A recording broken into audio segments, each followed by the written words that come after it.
Hello everyone, sa mo niya ito ang available unit karon, yung Dive Porter 2 double cab. So mo ni ang yang setup.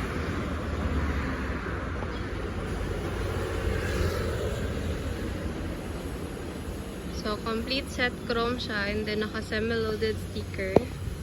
Mo ni ang design. And then naka-tint na pud ang iyang window.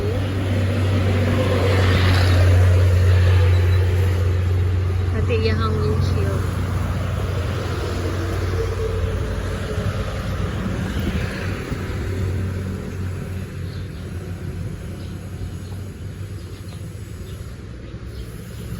So, money iyang interior.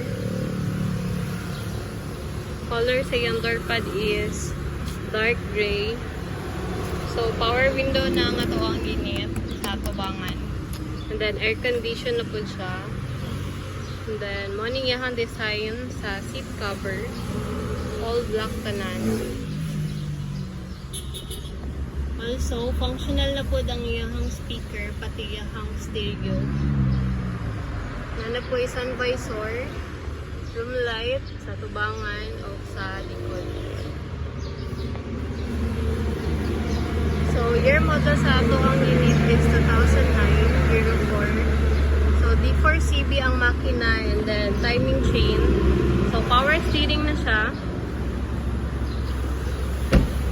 And then, intercooler turbo. So, money iyahang back seat. Nasa 3 to 4 person ang makalingkod diriya. Pero, pwede po din yung lingkuran diriya in case na daghan kaayo mo. So, ang sa tubangan is manual lang. And then, money iyahang cargo box. Ang iyahang length is nasa mga 7 or 6.8. So, ang capacity sa unit is 1.5 tons. So, 4x2 lang siya. And then, free spare tire na punta. Dapat tayo free tools. Ang free tools na to is jack, cross wrench, and warning device. And then, napod tayo free nga power steering. So, naadari sa passenger side ang makina. Ang fuel type niya is diesel. So, sa karon ma-open niya ito ang ready to pull out na porter. So, kung namoy laing pangutana about sa unit, pwede na po ninyo i-message sa number na akong ibutang sa screen.